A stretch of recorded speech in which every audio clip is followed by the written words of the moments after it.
რა მოხდა 2 დღის წინ საქართველოს-რუსეთის საზღვარზე რუსი ძალოვნების მიერ დაკავებული ქართველი მესაზღვრეები თავისუფლები არიან. რა ინფორმაცია მიაწოდეს საპარლამენტო კომისიას ხორავას ქუჩის მცხოვრებლებმა პარლამენტში არასრულწლოვნების მკვლელობის საქმის გამოძიება გრძელდება. მაისის თვეში 2014 წლიდან ეკონომიკური ზრდის ყველაზე მაღალი მაჩვენებელი დაფიქსირდა, როგორი შეფასებები მოყვა საქსტატის მონაცემებს.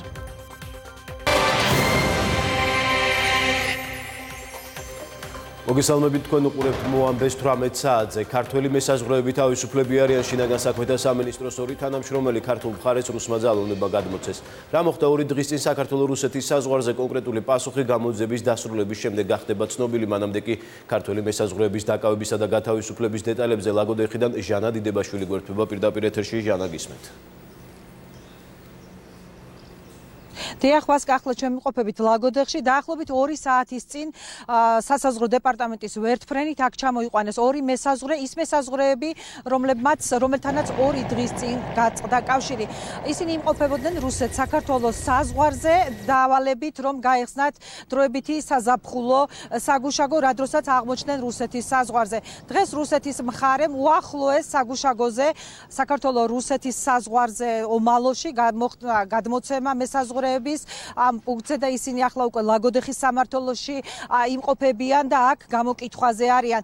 ამ დრომდე მათ არ გაუკეთებიათ ამ ინციდენტთან დაკავშირებით მესაზღვრეებს არ გაუკეთებიათ მედიასთან კომენტარი, თუმცა ოფიციალური პირების განცხადებით მათი ჯანმრთელობა დამაკმაყოფილებელია, კარგად გრძნობენ თავს, არ ეტყობათ ფიზიკური ძალადობის კვალი და ისინი იმყოფებიან გამოკითხვაზე. ჩვენ შეგვიძლია მოვისმინოთ კომენტარი, რომელიც ჩვენთან გააკეთა სასაზღვრო პოლიციის დეპარტამენტის ხელმძღვანელმა. მათი მდგომარეობა არის დამაკმაყოფილებელი, მათივე განცხადებით მათ მიმართ არ ქონია ადგილი არანაირ ძალადობას ან შეურაცხყოფას. ისინი ამჟამად იმყოფებიან აქვს და გააგრძელებენ ჩვეულებრივად წავიან სამსახურს. თვითონაც განწესის გზა გარკვეულ მონაკვეთებზე არის საზღვრის ხაზთან, სადაც აი მონაკვეთზე მოხდა მათი შეჩერება რუსი მესაზღვრეების ჯგუფის მიერ, რომელთაც განაცხადეს, რომ მათ მიერ მოხდა საზღვრის დარღვევა და ვითარების გარკვევის მიზნით გადაიყვანეს უკვე რუსული მხარის საგუშაგოზე. გაწეული იქნა მაქსიმალური ძალის მოძრაობა, ამოცანა იყო, ჩვენ მესაზღვრეები დაბრუნებულიყვნენ მაქსიმალურად სწრაფად უსაფრთხოდ საქართველოში და რაც განმახორციელეთ. ორივე მესაზღვრე კერესელიძეს და მაჭარაშვილიც არიან ლაგოდეხის მუნიციპალიტეტში მცხოვრები. ისინი დიდი ხანია რაც სასაზღვროზე მუშაობენ და აქვთ საკმაოდ დიდი გამოცდილება და პროფესიონალიზმი ამ სამსახურში, თუმცა ამ დრომდე მსგავს ინციდენტს ადგილი არ ქონია. ეს იყო უნებლიეთ საზღვრის კვეთა თუ იყო გატაცება, ამას გამოძიება დაადგენს. მესაზღვრეები დღეს ოჯახებს დაუბრუნდებიან. გააკეთებენ თუ არა ისინი მედიასთან კომენტარს მომხდარი ინციდენტის შესახებ ჯერჯერობით უცნობია. მადლობა ჟანა დიდებაშვილი გვერდებოდა ლაგოდეხიდან პირდაპირ ეთერში. შიდა ქართლში კი რუსეთის საოკუპაციო ძალებმა 94 წლის მოხუცი გაიტაცეს. გორა ღარებაშვილი სოფელ საკორინთლოში საკუთარ ბაღში მუშაობდა, როდესაც მას თავს შეიარაღებული პირები დაესხნენ. ეს მოხუცის გატაცების უკვე მეორე შემთხვევაა. თანასოფლელებმა დაინახეს, როგორ მიყავდათ 95 წლის მამაკაცი ეგრეთ წოდებულ მესაზღვრეებს. გამოსასყიდი ეგრეთ წოდებული ჯარიმასთან დაკავშირებით ოჯახს ჯერჯერობით არავინ დაკავშირებია. არასრულწლოვანთა მკვლელობის საქმეზე მუშაობას განაგრძობს პარლამენტის საგამოძიებო კომისია. დეპუტატებმა დღეს ხორავას 4 ნომრის მცხოვრებლები გამოკითხეს. ამ წუთებში კომისიამ კიდევ ერთ პირს უნდა მოусმინოს. დეპუტატები ამბობენ, რომ მოზარდების მკვლელობის საქმეზე არსებობენ თვითმკვლელები, რომლებიც საგამოძიებო უწყებებს ამ დრომდე არ გამოუკითხავთ. ოპოზიციასთან ერთად, რომელიც კომისიაში უმრავლესობით არის წარმოდგენილი, ჩატარებულ გამოძიებაზე შეკითხვები აქვთ უმრავლესობის წევრებსაც. გიორგი კობერიძე განაგრძობს თემაზე საუბარს მოამბის პირდაპირ ეთერში. გიორგი, დაიწყო თუ არა მეოთხე თვითმკვლელის გამოკითხვა? დიახ, ხორავას ქუჩაზე მომხდართან დაკავშირებით ერთ-ერთი მოწმე რამდენიმე წუთის წინ შევიდა კომისიის ხდომაზე, თუმცა მას კომენტარი არ გაუკეთებია ჟურნალისტებთან. წინასწარი ინფორმაციით, ეს ქალბატონი არის ის მოწმე, რომელიც მოპირდაპირე კორპუსში ცხოვრობს და ის ადგილზე ჩავიდა მას შემდეგ, რაც უკვე მოზარდებს შორის დაპირისპირება დასრულებული იყო და ერთ-ერთ მოზარდს წინასწარი ინფორმაციით ეს ქალბატონი უწევდა სამედიცინო დახმარებას. მანამდე კი კომისიის წევრებმა მოусმინეს სამ მოწმეს, რომ რომელიც ხორავას ქუჩის 4 ნომერში ცხოვრობენ და მათ საცხოვრებელი სახლის ფანჯრები გადაყურებს სწორედ იმ ადგილს, სადაც გასული წლის 1 დეკემბერს მოხდა მოზარდებს შორის დაპირისპირება. მათ შორის ამოწმეებს შორის იყვნენ ნიკოლოზ ვაჩეიშვილი და მისი მეუღლე, როგორც მისი მეუღლე აცხადებს, მან დაინახა საცხოვრებელი კორპუსის არკაში ლევან დადუნაშვილის დაჭრა, თუმცა სახეზე არ ახსოვს პირი, რომელიც დადუნაშვილის წინ იდგა, სავარაუდო დამნაშავეს ის ვერ ამოიცნობს. ნიკოლოზ ვაჩეიშვილმაც მიაწოდა ასევე კომისიის წევრებს ინფორმაცია ამ დაპირისპირებასთან დაკავშირებით. ის ამბობს, რომ მან დაინახა, როგორ დაიწყო ეს დაპირისპირება ფარდულში. როგორც მან განაცხადა, გამოძიებას ის არ დაუკითხავს. ზოგადად იმ ფაქტთან დაკავშირებით, რომ გამოძიების ფარგლებში რამდენიმე პირი არ დაკითხულა, ამაზე დღეს კითხვები დასვეს კომისიის როგორც ოპოზიციონერმა წევრებმა, ასევე უმრავლესობის დეპუტატებმაც. უშუალოდ დავინახე ლევან დადუნაშვილის დაჭრის მომენტი. არ შემიძლია და გავიხსენო ვინ დაჭრა, სახეზე ის არ მახსოვს. დარტყმის მომენტი არ დამინახავს, მე დავინახე მხოლოდ გამოძრობის მომენტი და ის. ერთი პირი იდგა მასთან? ერთი პირი იდგა მასთან. არსებობს ათეულობით სხვა თვითმხილველი, რომელთა მოძიებაც მათ შორის არის ერთ-ერთი ასე ვთქვათ მიმართულება, რომელსაც კომისია მუშაობს, რომლებიც გამოძიებას არ დაუკითხავს, რომლის არსებობის შესახებაც კი ჯერჯერობით ჩვენთვისაც კი შეიძლება იყოს უცნობი, ამიტომ კომისიის მუშაობის მთელი პერიოდის განმავლობაში ჩვენ ვეცდებით, რომ გამოავლინოთ ასეთი თვითმხილველები და მივიღოთ მათგან მაქსიმალური ინფორმაცია. ეს ხდება აბსოლუტურად სხვა ტიპის კითხვები. რატომ არ დაიკითხნენ ის ადამიანები, რომლებიც მაგალითად გამოკითხეს პოლიციელებმა და ოპერატიული მუშაობა ჰქონდათ მათთან გაჩაღებული და საქმეში არ არის დაკითხვის ოქმები და შემდეგ ხდება მათი დაკითხვა ოფიციალურად. ამ კითხვებზე პასუხებისათვის ჩვენ დავიბარებთ გამოძიებელი დაბარებულია თანამდებობის პირებში ნაგასაქმეთა სამინისტროს და ამ კითხვებსაც უნდა ამოუწურავი პასუხები და ეს კითხვები აუცილებლად გვექნება ჩვენ მათ შორის ძალიან კრიტიკული მიმართულებითაც. ასევე კომისიის წევრებმა დღეს კიდევ ერთი მოწმე დაკითხეს, თუმცა ამ მოწმის დაკითხვა დაახლოებით 10 წუთში დასრულდა, რადგანაც კომისიის წევრთა ნაწილის ინფორმაციით ამ მოწმის ჩვენება არ იყო სანდო, რადგანაც ბევრ ფაქტობრივ მასალასთან შეუსაბამო იყო. კომისიის წევრები ამ გამოკითხვებს ხვალაც გააგრძელებენ არასამთავრობო ორგანიზაციების წარმომადგენლებს, ასევე სახალხო დამცველის აპარატის წარმომადგენელს და შინაგან საქმეთა სამინისტროს უწყებიდან ერთ პირს გამოკითხავენ. მადლობა გიორგი კობერიძე, გვერდთვებოდა პირდაპირ ეთერში პარლამენტიდან. ხორავოს ქუჩაზე მოხდა მკვლელობაზე ისაუბრა პარლამენტის თავმჯდომარემ შეერთებულ შტატებში თბილისში გამართულ საპროტესტო აქციებზე ირაკლი კობახიძეს შეკითხვა ატლანტიკურ საბჭოში დაუშვეს. პარლამენტის სპიკერის განცხადებით ხორავოს ქუჩაზე მომხდარი მკვლელობის სრულფასოვანი გამოძიება შედის ხელისუფლების ინტერესებში. მისივე თქმით, საქართველოში პირველად დაფიქსირდა შემთხვევა, როდესაც კონკრეტული მკვლელობის საქმეზე პარლამენტში შეიქმნა საგამოძიებო კომისია და მასში უმცირესობა უმრავლესობით არის წარმოდგენილი. საქართველოში საზოგადოება ძალიან მგრძნობიარეა ადამიანის უფლებების შელახვის ფაქტების მიმართ, თუ მათ ამის ეჭვი უჩნდებათ.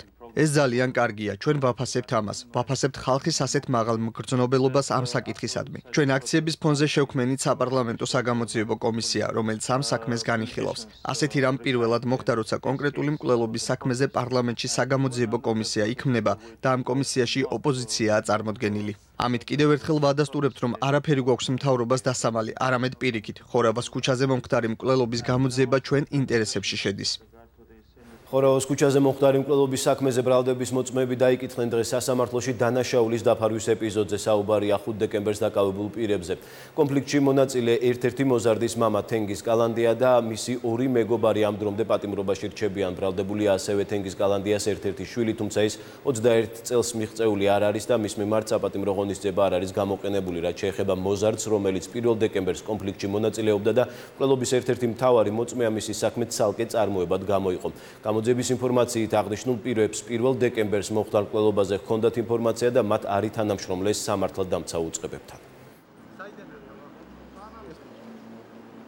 ზაზა სარალიძე გამოიკითხა დღეს ვაკის საბურთალოს პოლიციაში საქმე 12 ივნისს თბილისის საქალაქო სასამართლოს სასადილოში მომხდარ ინციდენტს ეხება, როდესაც ადმინისტრაციულ სამართალდარღვევაზე დაკავებულ ზვიად კუპრავას სამართალდამცავებმა სასამართლოზე ძალის გამოყენებით აიყვანეს. სარალიძემ ჟურნალისტებთან საუბრისას განაცხადა, რომ ზვიად კუპრავას წინააღმდეგ აღძრული საქმე სისულელია და მხოლოდ კუპრავას დისკრედიტაციას ემსახურება. შეგახსენებთ, შინაგან საქმეთა სამინისტროს გენინსპექციამ ინციდენტში მონაწილე პოლიციელებს დისციპლინური სახდელები დააკისრა. ირაკლი ნოზაძის დაჭრის საქმეზე ბრალდებულებს აღკვეთის ღონის ძებად პატიმრობა შეეფარდათ თამთა ჯანჯღავასა და ნათია თოფურიას ბრალი გუშინ წარედგინათ. ჯგუფ ქუჩის ბიჭების წევრი ირაკლი ნოზაძე დიდუბეში საცხოვრებელი კორპუსის ეზოში 25 ივნისს დაჭრეს. დაკავებულია ორი ქალი 1989 წელს დაბადებული განზრახ-მკვლელობის მცდელობის ბრალდებით, ხოლო მისი მეგობარი 1994 წელს დაბადებული გოგონა დანაშაულის შეუტყობინებლობის ბრალდებით. ირაკლი ნოზაძე ამ დრომდე საავადმყოფოში რჩება. განზრახ-მკვლელობის მცდელობაში ბრალდებული წარდგენილ ბრალს არ ეთანხმება და აცხადებს, რომ მას ნოზაძის მოკლა არ უნდოდა. როგორც ბრალდებულის ადვოკატი აცხადებს, კონფლიქტი ვალის გამო მოხდა. 2007 წელს პოლიტიკოს კობა დავითაშვილის ცემის ფაქტზე საქალაქო სასამართლოში სამედიცინო ექსპერტი დაკითხეს, ის ბრალდების მხარის მოწმეა. ნინო კიკაბიძემ სამედიცინო დოკუმენტებზე დაყრდნობით კობა დავითაშვილის სხეულზე თავის ქალასა და სახის მიდამოებში მიყენებულ მრავლობით დაზიანებებზე ისაუბრა. სახელმწიფო ბრალდებას სისხლის სამართლის საქმეზე უფლებამოსილების ბოროტად გამოყენებას ყოფილ პროკურორ ზურაბ ადეიშვილს ედავება. პროცესზე ასევე გამოიკვლიეს ბრალდების მხარის წერილობითი მტკიცებულებები, კონკრეტულად კი ზურაბ ადეიშვილისა და დავით ქარსელაძის სატელეფონო ამონაწერები, რომლითაც პროკურატურის განცხადებით დასტურდება ზურაბ ადეიშვილის მიერ კობა დავითაშვილისთვის უკანონო თავისუფლების აღკვეთა. დაცვის მხარე ბრალდების მიერ წარდგენილ მტკიცებულებებს არ ეთანხმება. სამედიცინო დოკუმენტაციის მიხედვით კობა დავითაშვილს დაუდგინდა დიაგნოზი ქალატვინის დახურული ტრავმა, თავის ტვინის შერღევა, დაჟეშილი ჭრილობა თხემის მიდამოში, მარცხენა სხივმაჯის სახაზრის მადეფორმირებელი ართროზი, მარჯვენა მხარის სახეზე ექსკორიაციები და თვალბუდის ჰემატომა. ჩანაწერების თანახმად ასევე მითითებული იყო, რომ მას აღენიშნებოდა მარჯვენა ლოყაზე კანქვეშა ჰემატომა. დაზიანებები განვითარებული იყო მკვრივი აგნის მოქმედების შედეგად. წერილობითი მტკიცებულებებით დასტურდება ის გარემოებები, თუ როგორ გადაადგილდებოდნენ ის პიროვნებები, კონკრეტულად კი ფინანსთა სამინისტროს სპეცრაზის სამსახურის თანამშრომლები, რომლებმაც შეასრულეს ზურაბ ადეიშვილის ორგანიზებით კობა დავითაშვილის უკანონო თავისუფლების აღკვეთის ორგანიზება. ბრალდების მხარეს არ აქვს მტკიცებულებები, რომელიც დაადასტურებდა ზურაბ ადეიშვილის მიერ ბრძანების გაცემის ფაქტს, რომ მან ბრძანება გასცა კობა დავითაშვილისთვის აგეკვეთათ თავისუფლება და გადაეყვანათ ორში. როგორ მოხდა 2011-2012 წლებში პატიმრების წამების სამსახველი კადრების გადაღება და მედიაში გავრცელება. საკითხზე სასამართლოში დღეს ირმა ინაშვილმა ისაუბრა. პატრიოტთა ალიანსის ლიდერი დღეს ზურაბ ადეიშვილისა და დავით ჭაკუას ბრალდების საქმეზე დაიკითხა. პატრიოტთა ალიანსის ლიდერის განცხადებით, დათა აკობიას ციხეში არსებული მძიმე ვითარების გადასახებად ფარული აპარატურა სწორედ მისმა ორგანიზაციამ გადასცა. აკობიამ კი შემდეგ ეგრეთ წოდებული კარანტინის დაშლის კადრები გადაიღო. ინაშვილის განცხადებით, მისი ორგანიზაციის დახმარებით შემდეგ მოხდა ქვეყნიდან ვლადიმერ ბედუკაძის გაყვანა და ციხის კადრების გავრცელება მედიაში. ჩვენ ვიცოდით, რომ ყოველ პარასკევს და პატიმრები ამ დღეს ეძახდნენ წითელ პარასკევს. ჯოჯოხეთად მოიხსენიებდნენ პატიმრები ამ დღეს, როცა კარანტინი შევსება ხდებოდა. და სწორედ პარასკევს უნდა დამთხოვოდა ამ კადრების გადაღება. ჩვენ სათანადო ფარული გადაღების სისტემით უზრუნველყავით აკობია, რომელმაც შემდეგ ეს ფარული გადაღება განახორციელა და ჩემი აზრით დიდი გმირობაც ჩაიდინა, იმიტომ რომ ამ ფარული კამერის დამაგრება შარვალზე, იმისი გადაღება რაც იქ ხდებოდა, ჩემი აზრით ზუსტად გმირობაა და ამ კადრებმა ამხილა სისტემური დანაშაული. იგი უშუალოდ იყო ჩართული იმ კადრების მოპოვებაში, რაც საზოგადოების ცნობილია ეგრეთ წოდებული კარანტინის დაშლის კადრების სახელით. რეალურად ეს იყო სისტემური დანაშაული და დღევანდელი მოწვის ჩვენებით დადასტურდა, რომ იმჟამინდელ ოპოზიციას ქართული ოცნების სახით ამ კადრებთან არანაირი შემხებლობა არ ქონია. ქალბატონი ირმა საუბრობდა პენიტენციურ დაწესებულებაში მომხდარ ფაქტებთან დაკავშირებით, თუმცა ჩვენ სასამართლოში ვიმყოფებით ორი პირის ბრალდების საკითხთან დაკავშირებით. მას ამ პირებთან მიმართებით მტკიცებულებაზე დაყრდნობით განცხადება არ გაუკეთებია, რომლითაც მიუთითებდა ამ ადამიანების ბრალეულობას. ვალერი გელაშვილის ცემის საქმეზე გამოტანილ გამამტყუნებელ განაჩენს ეხმაურება საქართველოს ყოფილი პრეზიდენტი მიხეილ სააკაშვილის განცხადებით განაჩენი უსამართლოა, ვინაიდან სასამართლომ ნინო ბურჯანაძის ჩვენება გაითვალისწინა, რომელიც სიმართლეს არ შეესაბამება. მიხეილ სააკაშვილის ბრალდებებს გამოეხმაურა თავად ნინო ბურჯანაძე. სააკაშვილის განცხადებებს შეფასებები მოყვა საქართველოს პარლამენტშიც.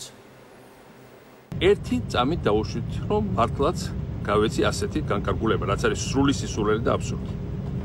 რა ნიშნით უნდა გამენდო ეს ნინო ბურჯანაძისთვის? რომელსაც არავინ არ ველაპარაკებოდა სერიოზულად, არ აღვქვავდით სერიოზულად, არ ვენდობოდით მთელი ეს პერიოდი. ეს ხომ არის კომედია სამართალზე და მართლა დაცინვა ყველაფრის, რაც კანონთან არის დაკავშირებული. მისი, ესე ვთქვათ, გამწარებული ტონი ჩემთვის გასაგებია. მან ხომ ყველაზე კარგად იცის, რომ რაც დაემართა, ამას ყველაფერს წინასწარ ვეუბნებოდი და დაემართა ზუსტად იმიტომ, რომ არ მისმენდა. ვისაც უსმენდა, ისინი ახლა სად არიან? მიხეილ სააკაშვილმა ჩაიდინა სერიოზული დანაშაული ვალერი გელაშვილის მიმართ, მაშინ ჩვენ ვიყავით ოპოზიციაში და ყველას კარგად გვახსოვს თუ რა მდგომარეობაში ჩააგდეს ოპოზიციონერი დეპუტატი საგაზეთო ინტერვიუს გამო და ეს იყო პირდაპირ მიხეილ სააკაშვილის დავალებით განხორციელებული თავდასხმა დეპუტატზე. გასული მაისისთვის განმავლობაში საქართველოს ეკონომიკურმა ზრდამ 7.5% შეადგინა. ერთ თვეში ამდონებდა ეკონომიკის მატება 2014 წლის შემდეგ პირველად დაფიქსირდა. საქსტატის წინასწარი შეფასებით მაისში წინა წლის შესაბამის პერიოდთან შედარებით მნიშვნელოვანი ზრდა შეინიშნებოდა ტრანსპორტის, გადამამუშავებელი მრეწველობის, ვაჭრობის, საფინანსო საქმიანობის, სასტუმროებისა და რესტორნების დარგებში. 2018 წლის 5 თვეში კი მთლიანი შიდა პროდუქტის საშუალო რეალურმა ზრდამ 6.1% შეადგინა.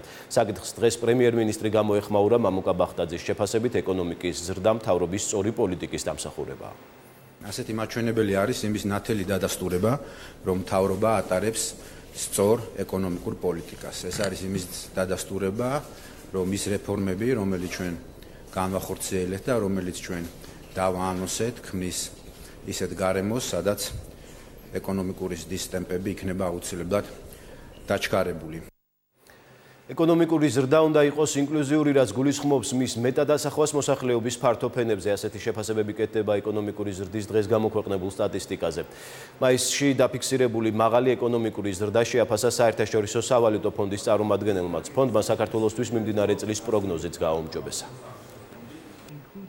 ინკლუზიური ზრდა სამუშაო ადგილების შექმნა საუკეთესო გზა არის სიღარიბის შესამცირებლად. გჯერა რომ მთავრობის რეფორმების გეგმა ხელს შეუწყობს ამ მიზნის მიღწევას. აქ იგულისხმება მათ შორის განათლებისა და საპენსიო რეფორმები. განვითარების მექანიზმები მუშაობს წარმატებით, მაგრამ ის დოვლათი, რომელიც იქმნება, ცხადია და მისი გადანაწილების პრინციპები, რომელიც ქვეყანაში არის, საჭიროებს დახვეწას და ახალი ინსტრუმენტების შემოღებას, რომელიც არის კიდევაც ახალი პრემიერ-მინისტრის ხედვაში ასახული.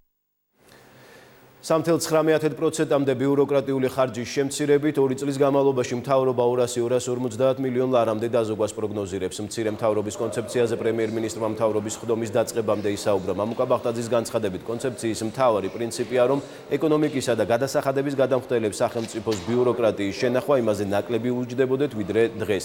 პრემიერ-მინისტრი გამოეხმაურა ოპონენტების განცხადებებსაც, რომლის მიხედვითაც წარდგენილი მცირე მთავრობის მოდელით თანხების გამოთავისუფლება ვერ მოხერხდება. ბახტაძის განცხადებით ეს შესაძლებელია სწორედ ბიუროკრატიის 3.9%-მდე შემცირებით, რაც შეეხება გაერთიანებულ სამინისტროებში კადრების შემცირების საკითხს. მინისტრთა კაბინეტის წევრების განცხადებით მცირე მთავრობა არ ნიშნავს სამსახურებიდან ადამიანების დათხოვებას.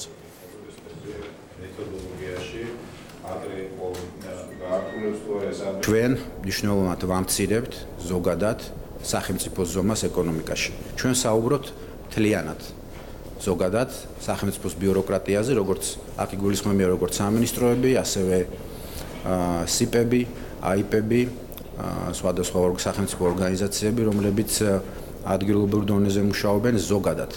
მთელი სახელმწიფოს მონაწილეობა ეკონომიკაში ჩვენ უნდა გავსაზღვროთ 3.9 დონეზე, ეს უნდა იყოს ზედა ზღვარი. ეს რას ნიშნავს? ეს ნიშნავს იმას, რომ დღევანდელ დღესთან შედარებით ჩვენ საშუალება მოგვეცემა 2 წლის განმავლობაში 200-დან 250 მილიონ ლარამდე გამოვანთავისუფლოთ და მივმართოთ სოციალურ პროგრამებზე. ძალიან მნიშვნელოვანია ოპონენტებმა გაათვითცნობიერონ, რომ მცირე მთავრობის კონცეფცია და ხალხის გაშვება ეს ერთმანეთთან დაკავშირებული ცნებები არ არის. როდესაც ჩვენ მცირე მთავრობაზე ვსაუბრობთ, ჩვენ ვსაუბრობთ უფრო ეფექტურ მთავრობაზე, რომლის შენახვა ეკონომიკას უფრო ნაკლები უჯდება. როდესაც ფუნქციები გაერთიანდება, კონკრეტული ფუნქციის განმახორციელებელი დეპარტამენტი ან უსულოდ ან მცირეცვლილებით გადმოვა. რაც შეეხება ზოგადი ფუნქციის, ადმინისტრაციული, ფინანსური შესყიდვები, ასე შემდეგ, აქ მინიმუმ მათი ხელმძღვანელების დუბლირება აღარ მოხდება. ანუ ერთ სამინისტროს როგორც თქვა, კადრების განყოფილების უფროსი არ ჭირდება, ორი მთავარი ეკონომისტი არ ჭირდება და ასე შემდეგ. აი ეს იქნება ეს ერთეული შემცირება. Შეიძლება თუ არა ერთიანი ეროვნული გამოცდების დაწყებამდე საგამოცდო ცენტრების აღჭურვა კონდიციონერებით მამუკა ბახტაძე მიიჩნევს, რომ საკითხის დაგეგმა უკეთ შეიძლებოდა, ასე უპასუხა პრემიერ-მინისტრმა ერთიან ეროვნულ გამოცდებზე კონდიცირების სისტემის არარსებობაზე დასმულ შეკითხვას. მისივე განცხადებით საკითხს მთავრობის ხდომაზე განიხილავდნენ. გამოცდების ეროვნულ ცენტრში აცხადებენ, რომ ეს არ არის მათი კომპეტენციის საგანი და ცენტრს არც შესაბამისი სახსრები გააჩნია. წელს ერთიან ეროვნულ გამოცდებზე კონდიცირების სისტემა საპილოტე რეჟიმში მხოლოდ რუსთავის საგამოცდო ცენტრში იმუშავებს. არათუ ლოგიკური, არამედ ეს გარემოება არის ძალიან ცუდი. მე ასე შევაფასებდი. და დღეს ჩვენ მთავრობის ხდომაზე ამ საკითხზე აუცილებლად ვისაუბრებთ. როგორ შეიძლება ეს უმოკლეს ვადებში მოგვარდეს. მაგრამ რა თქმა უნდა, ეს იყო საკითხი, რომლის დაგეგმაც ალბათ უკეთ შეიძლებოდა. მე გავარკვევი დეტალებში, თუ რატო მოხდა ეს და რატო დადგა ესეთი გარემოება. რომელიც არის ძალიან ცუდი. ჩვენი ორგანიზაციის კომპეტენციებს ნამდვილად ცდება საშუალო სკოლების და საჯარო სკოლების და საერთოდ შენობების ინფრასტრუქტურა. მაგრამ კარგი ის არის, რომ განათლების მინისტრის ინიციატივით საპილოტე რეჟიმში წელს ერთ საგამოცდო ცენტრში, რუსთავის საგამოცდო ცენტრში დამონტაჟდა კონდიცირების სისტემა, თუ ყველაფერი გაამართლებს. მე დიდი იმედი მაქვს, ყველა საგამოცდო ცენტრში მოწესრიგდება არა მხოლოდ კონდიცირების სისტემა. საზოგადოებრივი მაუწყებლის სამეურვეო საბჭომ არასამთავრობო ორგანიზაციებს 2018-2021 წლების პროგრამული პრიორიტეტები გააცნო და მათი შენიშვნები მოისმინა. შეხვედრაზე მესამე სექტორის ზოგიერთ ინიციატივას მოყვა კამათი. კონკრეტულად კი შეხვედრის მონაწილეების ნაწილმა მოითხოვა, რომ მაუწყებლის შინაარსობრივ პრიორიტეტებს დამატებოდა რელიგიური, ეთნიკური, სექსუალური და სხვა უმცირესობების ჩამონათვალი, რაც სხვა არასამთავრობო ორგანიზაციების წარმომადგენლებმა გააპროტესტეს არგუმენტით, რომ ამ ჯგუფების უფლებები ქვეყანაში არ ირღვევა. იმას, რომ ეს ჩამონათვალი პრიორიტეტებში არ უნდა იყოს, ეთანხმება სამეურვეო საბჭოს უმრავლესობაც. შეხვედრაზე შეკითხვები იმ კვლევებზეც დაისვა, რომლითაც ბორდმა პროგრამული პრიორიტეტები შეადგინა. აისახება თუ არა საბოლოო და არასამთავრობო ორგანიზაციების შენიშვნები მაუწყებლის პრიორიტეტებში, ეს მას შემდეგ გაირკვევა, რაც მესამე სექტორი საკუთარ წინადადებებს მაუწყებლის მეურვეებს წერილობით მიაწოდებს. თუ შეაფასეთ წინა პრიორიტეტების დოკუმენტის შესრულება, არის თუ არა ამის ანგარიში? 2016 წლის დეკემბერში ასევე ჩავატარეთ ექსპერტული კვლევა, და ვთხოვეთ ჩვენ ექსპერტებს, საკმაოდ მაღალი კვალიფიკაციის ექსპერტები ყავდათ და ვთხოვეთ, რომ შეეფასებინათ გარკვეული გადაცემები. ეს იყო რამდენიმე ექსპერტის შეფასება პოლიტიკური გადაცემებისა ორი კვირის განმავლობაში, რომელმაც ჩვენ დაგვანახა მეტნაკლებად სურათი თუ როგორ გვაქვს საქმე აი ამ საინფორმაციო თქვენ არ იცით როგორ მუშავდებოდა ეს დოკუმენტი და ამას ასე მოაფასებთ. ასე არ შეიძლება ასე შეფასება. თქვენ თუ გინდათ რომ მე არ შეიძლება ასეთი არასერიოზული შეფასება. როგორ შეიძლება? არ ყოფილა ვერ გავიგე. კი, არა, არ მოიყვანეთ კონკრეტული მაგალითები ფაქტები თქვით.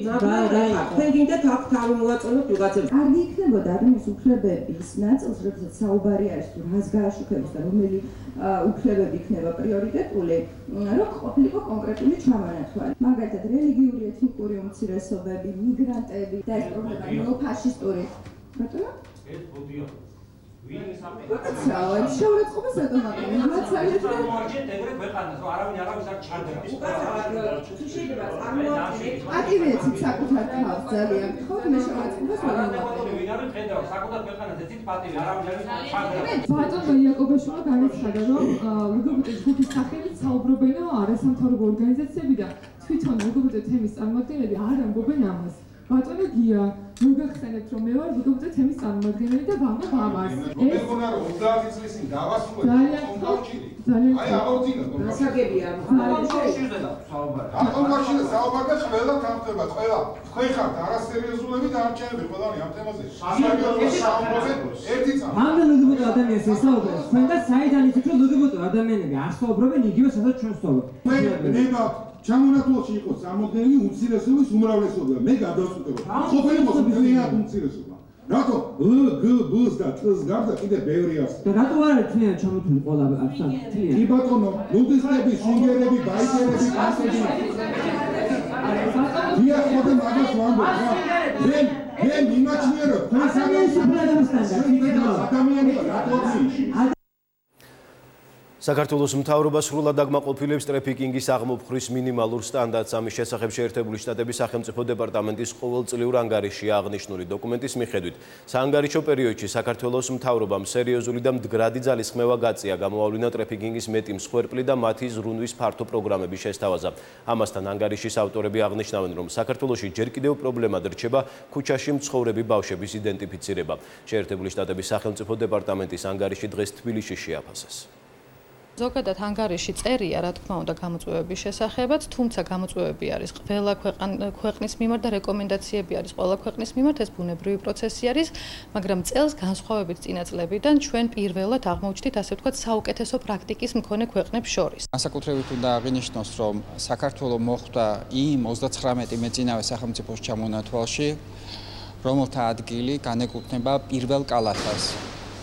ეს არის ზუსტად იმ უწყებათშორისი საბჭოს ძალისხმევის შედეგი, რომელსაც იუსტიციის მინისტრი ხელმძღვანელობს. პოზიტიურად არის შეფასებული აღნიშნულ ანგარიშში გამოძიების შედეგები და სისხლისამართლებრივი დევნის კომპონენტი და ასევე ერთ-ერთ საუკეთესო მაგალითად არის მოყვანილი საქართველოს ძალისხმევა მიმართული ქუჩაში მცხოვრები ბავშვების პრობლემის აღმოსაფხრელად.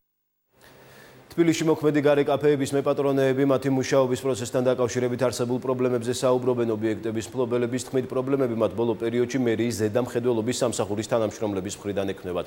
მათი მტკიცებით, ზედამხედველობის სამსახურის თანამშრომლები კაფეების აბრებთან, მაგიდების განთავსებასთან და სხვა საკითხებთან დაკავშირებით სისტემატურად სთხოვენ ცვლილებების შეტანას. მათივე განცხადებით, ისინი მერიის თანამშრომლებისგან განსხვავებულ ინფორმაციას იღებენ, რაც გაურკვევლობას ქმნის.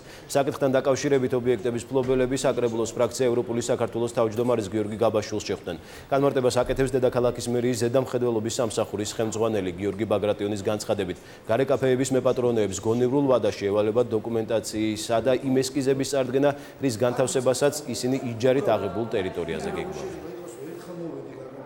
გამოვიდეს მერია, გარკვევით თქვას, რა პრობლემები აქვს, რის დარეგულირება უნდა, რომ არ იყოს ერთ დღეს ერთი საკითხი, მეორე დღეს მეორე საკითხი, იმიტომ რომ ეს ადამიანები მუშაობენ, ეს ადამიანები შემოსავალს ქმნიან, ეს ადამიანები ქმნიან სწორედ აი ამ ტურისტულ გარემოს. თანამშრომლები მოდიან ოფიციალურად, ერთი გვაწვდეს ერთ ინფორმაციას, მეორე გვაწვდეს მეორე ინფორმაციას, ჩამოყალიბდეს ეს ვინმე დავუშვათ გამოვიდეს, წარმომადგენელი ან ოფიციალურად დაიწეროს, რომ ეს შეიძლება, ეს არ შეიძლება, როგორ უნდა გავაკეთოთ. ჩვენი მოთხოვნა იყო ერთი, რეალობაში რასაც ფიქრობენ რომ უნდა ქონდეთ იჯარით, ის ტერიტორია ქონდეთ მოკავებული და რასაც ფიქრობენ რომ განათავსონ მათ იმ იჯარით აღებულ ტერიტორიაზე, ის ქონდეთ ადგილზე მოწყობილი. აქ არ არის მნიშვნელოვანი ჯარი, აქ არის მნიშვნელოვანი ის, რომ ყველა გაუთხილდეთ ქალაქს ვიზუალურად და ყველა მოაწესრიგოს ის დოკუმენტები, რომელიც არის სავალდებულო, მათ ქონდეთ ადგილზე მოწესრიგება. საპროტესტო აქცია პანკისის ხეობაში სოფელ ბირკიანში შეკრებილები მდინარე ალაზანზე ჰიდროელექტროსადგურის მშენებლობის დაწყებას აპროტესტებენ. ადგილობრივების განცხადებით, ხადორის 3-ის მშენებლობას ხეობაში ეკოლოგიური პრობლემები მოყვება. პანკისელები განმარტავენ, რომ თუ მდინარის წყალს მილებში მოაქცევენ, ხეობა წყლის გარეშე დარჩება. როგორც ადგილობრივები აცხადებენ, კომპანია ფერის წარმომადგენლებს სხვადასხვა დაპირების სანაცვლოდ მუშაობის გაგრძელების საშუალებას არ მისცემენ. დღეს ადგილი ჰქონდა მცირე დაპირისპირებასაც პანკისელებმა კომპანიის წარმომადგენლებს ტექნიკის გადაყვანის საშუალება არ მისცეს. საპროტესტო აქციას მართავენ ეროვნული ბანკის შენობასთან სამშენებლო კომპანია მოდულის მიერ დაზარალებული მენაშენეები. მოქალაქეები ეროვნულ ბანკს თხოვენ 2006-დან 2009 წლამდე პერიოდში შეისწავლოს საქართველოს ბანკის მიერ შპს მოდულზე გაცემული კრედიტები, მათი მიზნობრიობა და პასუხისმგებლიანი დაკრედიტების სტანდარტი. აქციის მონაწილეების განცხადებით, სამშენებლო კომპანია მოდული 2011 წლიდან გაკოტრებულია, მშენებლობები შეჩერებულია და 100-ზე მეტ მენაშენეს საქართველოს ბანკი კუთვნილ ფართებს უყიდის. საქმის შესწავლის მიზნით მენაშენეებმა ეროვნული ბანკის პრეზიდენტს განცხადებითაც მიმართეს. ეროვნულ ბანკმა შეამოწმო საქართველოს ბანკის ქმედება, მის მიერ გაცემული კრედიტები რამდენად თავსდება პასუხისმგებლიანი დაკრედიტების სტანდარტის ფარგლებში.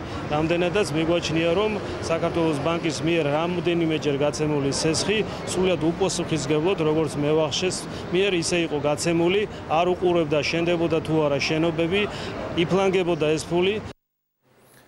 თბილისში ძველი იპოდრომთან ახალი სატრანსპორტო კვანძის მშენებლობა გრძელდება. პროექტი მიმდინარე წლის აპრილში დაიწყო და სექტემბერში უნდა დასრულდეს. სამუშაოებზე დედაქალაქის ბიუჯეტიდან 3 მილიონ ლარამდე იხარჯება. წინსაძე კარტოზიას ქუჩების კვეთაზე ახალი პანდუსის მიმდებარედ უკვე დაირგო სხვადასხვა ჯიშის ხეები, მათ შორის იმალაის კედრი, ტირიფი, აკაცია და დეკორატიული ტყემალი.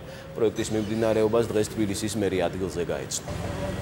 პანდუსი კეთდება, რომელიც სექტემბრის ბოლოს უნდა დასრულდეს. ყველანაირი კეთილმოწყობით სამუშაოებით ამ კონკრეტულ ლოკაციაზე იყო საცობის პრობლემა და ეს კონკრეტული პროექტი ჩვენ მოგცემს შესაძლებლობას რომ განიტვირთოს საცობი. ეს არის პირველი ეტაპი, მეორე ეტაპი თამარაშვილის კვანძის კვლევა გვაქვს დაწყებული, რომ იქაც სამომავლოდ ამ პროექტის განხორციელების შემდეგ იქ არ შეიქმნას პრობლემა. მერიამ აიღო ვალდებულება, რომ ყველა ინფრასტრუქტურულ პროექტზე, რომელიც თვითონ მუნიციპალიტეტია განმახორციელებელი, ჩვენ ვახორციელებთ საკომპენსაციო ღონისძიებებს და ეს არის ერთ-ერთი ნათელი მაგალითი, რადგანაც საკომპენსაციო ღონისძიების ფარგლებში დაირგო 140 ძირი ხემცენარე, რომლის მოვლაპატრონობასაც მუნიციპალიტეტი თავის თავზე იღებს.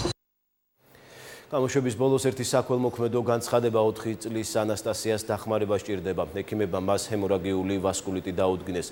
ოჯახს მკურნალობისთვის საჭირო თანხა უკვე ამოეწურა. პატარა ანასტასიას დახმარების მსურველებს შეუძლიათ თანხა ეკრანზე მითითებულ საბანკო ანგარიშზე გადარიცხონ ან დარეკონ მობილურიდან ფასეად ნომერზე. გავიმეორებ, პატარა ანასტასიას დახმარების მსურველებს შეუძლიათ თანხა ეკრანზე მითითებულ საბანკო ანგარიშზე გადარიცხონ ან დარეკონ მობილურიდან ფასეად ნომერზე 0901 70 1299.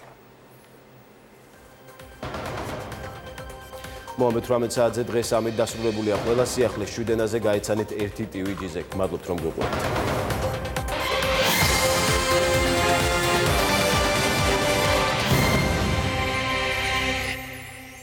ის რაც გვაერთიანებს 14 ივნისიდან 15 ივლისის ჩათვლით დიდი საფეხბურთო სეიმი